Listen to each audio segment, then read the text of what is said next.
বাংলা ভাষার অবদান নিয়ে মমতাকে চ্যালেঞ্জ সুকান্ত মজুমদারের। ভাষা শহীদের মর্যাদার দাবি। বাংলা ভাষাকে ক্লাসিক্যাল বা ধ্রুপদী ভাষা স্বীকৃতি দেওয়ায় কেন্দ্রীয় সরকারকে যেমন ধন্যবাদ জানিয়েছেন সুকান্ত মজুমদার, পাশাপাশি মমতা বন্দ্যোপাধ্যায়কে তিনি খোলা চিঠি দিয়ে চ্যালেঞ্জ জানিয়েছেন বাংলা ভাষার জন্য তার অবদান কি। তিনি 2005 থেকে 2013 সাল পর্যন্ত বিভিন্ন সময় কেন্দ্রীয় মন্ত্রিসভার সদস্য ছিলেন। কখনো বা তার দলের মন্ত্রীরা সক্রিয় অংশগ্রহণ করেছেন। এই সময়ে মমতা বন্দ্যোপাধ্যায় বাংলা ভাষাকে ধ্রুপদ ভাষা হিসেবে স্বীকৃতি দেওয়ার জন্য কেন্দ্রীয় সরকারের কাছে কি কি আবেদন করেছেন তা দেখানোর জন্য অনুরোধ করেন। সুকান্ত মজুমদার ছাড়াও তিনি পাল্টা বলেন, উত্তর দিনাজপুরের ইসলামপুরে 2018 সালে রাজেশ সরকার এবং তাপস বর্মন নামে দুই প্রাক্তন ছাত্র পুলিশের গুলিতে নিহত হয়েছেন। তাদের দাবি ছিল স্কুলে আরবি শিক্ষক নয়, বাংলা শিক্ষক চাই। অর্থাৎ বাংলা ভাষার জন্য পুলিশের গুলিতে মৃত্যুবরণ করেছিল এই দুই ছাত্র। আজও তাদের দেহ সৎকার হয়নি, কবরে রেখেছে তার মা, বাবা, মুখ্যমন্ত্রী।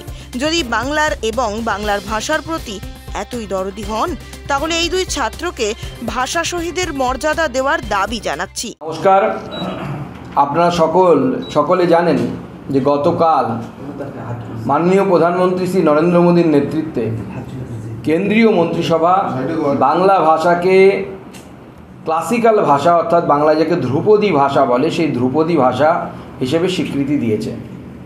এই জন্য মাননীয় প্রধানমন্ত্রী এবং তার মন্ত্রিসভার সকল সদস্যকে আমরা অত্যন্ত সাধুবাদ জানাই। এবং ভারতীয় জনতা পার্টি বাঙালির প্রত্যেকটি মানুষ, বাংলা সমাজের প্রত্যেকটি মানুষ গোটা পৃথিবী জুড়ে এই ঘটনাকে উদযাপন করছে এবং দুর্গাপুজোর আগে, মায়ের বন্দনা শুরু হওয়ার আগে এই ধরনের একটি উপহার বাঙালির জন্য, আপামার জনসাধারণের জন্য পশ্চিমবঙ্গের অত্যন্ত পুজোর খুশির এবং পুজোর উপহার হিসেবে আমরা গণ্য করছি। যথারীতি আমাদের মুখ্যমন্ত্রী এই ঘটনার ক্রেডিট নেওয়ার চেষ্টা করছেন এবং তিনি বলছেন উনিই নাকি করেছেন। তাহলে কয়েকটি সত্য আপনাদের সামনে আমি রাখতে চাই এবং তার উত্তর তৃণমূল কংগ্রেস এবং মুখ্যমন্ত্রীর তরফ থেকে আমরা আশা করি। 2004 সালে প্রথম এই ধ্রুপদী ভাষা দেয়া শুরু হয়। কেন্দ্র সরকার 2004 সালে নিশ্চয়ই মনে আছে, মমতা বন্দ্যোপাধ্যায়েরও নিশ্চয়ই মনে আছে, সেই সময় ইউপিএ সরকার ছিল।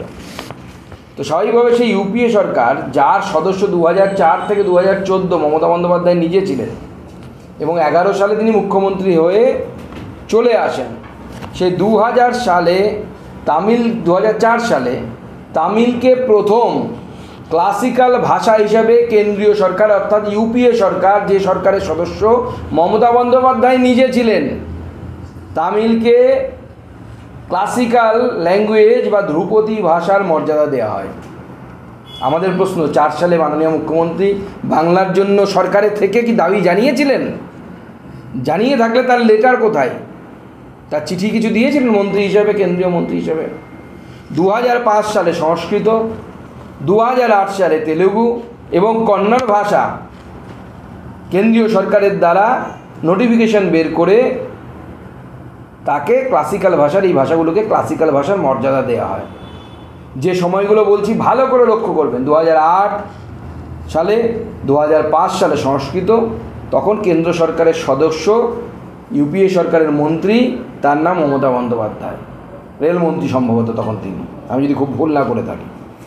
2013 সালে যখন মুখ্যমন্ত্রী মমতা বন্দ্যোপাধ্যায় মুখ্যমন্ত্রী হয়ে গেছেন, কিন্তু কেন্দ্রীয় মন্ত্রিসভায় তার প্রতিনিধিত্ব আছে, ইউপিএতে উনি আছেন।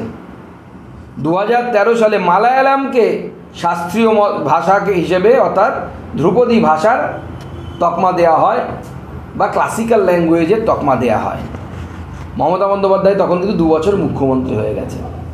আমরা প্রশ্ন করতে চাই, 2013 সালে মাননীয় মুখ্যমন্ত্রী মমতা বন্দ্যোপাধ্যায় কি বাংলা ভাষাকে, মালায়ালাম হওয়ার পর বাংলা ভাষাকে ক্লাসিক্যাল ভাষা বা ধ্রুপদী ভাষা হিসেবে স্বীকৃতির জন্য কোনো চিঠি দিয়েছিলেন তৎকালীন প্রধানমন্ত্রীকে? থাকলে পরে সেটা বের করতে বলবেন, দেখাতে বলবেন বাংলার মানুষকে। তখনও তিনি দাবি করেননি। তারপরে 14 সালে উড়িষ্যাকে যখন দেওয়া হয়েছিল উড়িয়া ভাষাকে, তখনও তিনি চুপচাপ ছিলেন, কিচ্ছু করেননি এবং কংগ্রেসের বিশ্বস্ত মিত্র হিসেবে এবং পশ্চিমবঙ্গের মুখ্যমন্ত্রী হিসেবে তিনি থেকেছেন। কংগ্রেসের বিশ্বস্ত মিত্র হিসাবে থেকেছেন, কিন্তু বাংলা ভাষার জন্য কিন্তু তিনি কিন্তু দাবি করেননি। সেখানে এখন তার বাংলা ভাষার প্রতি এই কান্নাকে কুম্ভীরাশ্রু বলে মনে হচ্ছে, কুমিরের কান্না হিসেবে মনে হচ্ছে। 2018 সালে যখন মাননীয় মুখ্যমন্ত্রী মধ্য গগনে বাংলার, সেই সময় এই বাংলাতে আমাদের ইসলামপুরে অর্থাৎ উত্তর দিনাজপুর জেলার দাড়িভিটে দুটি ছেলে তাপস এবং রাজেশ বাংলা শিক্ষক চেয়ে তাদেরকে কিন্তু গুলি খেতে হয়েছে। পুলিশের গুলি খেয়ে আজও তারা মাটিতে শুয়ে আছে, তার এনআইএ তদন্ত চলছে। তার বাবা মা তার দেহ পর্যন্ত দাহ করেনি, কবরের মধ্যে আছে। এবং তারা কি দাবি জানিয়েছিল যে উর্দু শিক্ষক আমাদের চায় না, আমাদের বাংলা শিক্ষক চায়। আমি আজ মাননীয় মুখ্যমন্ত্রীকে আমার তরফ থেকে একটি খোলা চিঠি দিচ্ছি এই উপলক্ষে, বাংলা ভাষার এই ক্লাসিক্যাল ল্যাঙ্গুয়েজ হিসেবে স্বীকৃতি পাওয়ার পর, যে তাপস এবং রাজেশকে সরকারিভাবে রাজ্য সরকারের দ্বারা ভাষা শহীদের মর্যাদা দেয়া হোক। তাপস এবং রাজেশ এই দুজনকেই আমরা ভাষা শহীদের মর্যাদা দেওয়ার জন্য দাবি জানাচ্ছি। আমি কিছুক্ষণের মধ্যেই এই চিঠি, আমার যে চিঠি আমি মাননীয় মুখ্যমন্ত্রীকে লিখেছি, আমি আপনাদেরকে দিয়ে দেব, আপনাদের মিডিয়ার বন্ধুদের সাথে শেয়ার করব। আমরা দেখতে চাই মাননীয় মুখ্যমন্ত্রী বাংলা ভাষার প্রতি কতটা সহানুভূতিশীল, বাঙালির অস্তিত্বের প্রতি কতটা সহানুভূতিশীল। তাই আমার যেটা মনে হয়, মাননীয় মুখ্যমন্ত্রী যে ক্রেডিট চুরি করার চেষ্টা করছেন, সে ক্রেডিট চুরি করার চেষ্টা বৃথা। কারণ যখন আপনি 2024 সালে জানতে পারেন যে কেন্দ্র সরকার বাংলা ভাষাকে ধ্রুপদী ভাষা হিসেবে গণ্য করার ভাবনা চিন্তা করছে, সেই সময় তিনি অনিচ্ছা সত্ত্বেও একটা চিঠি পাঠিয়েছিলেন।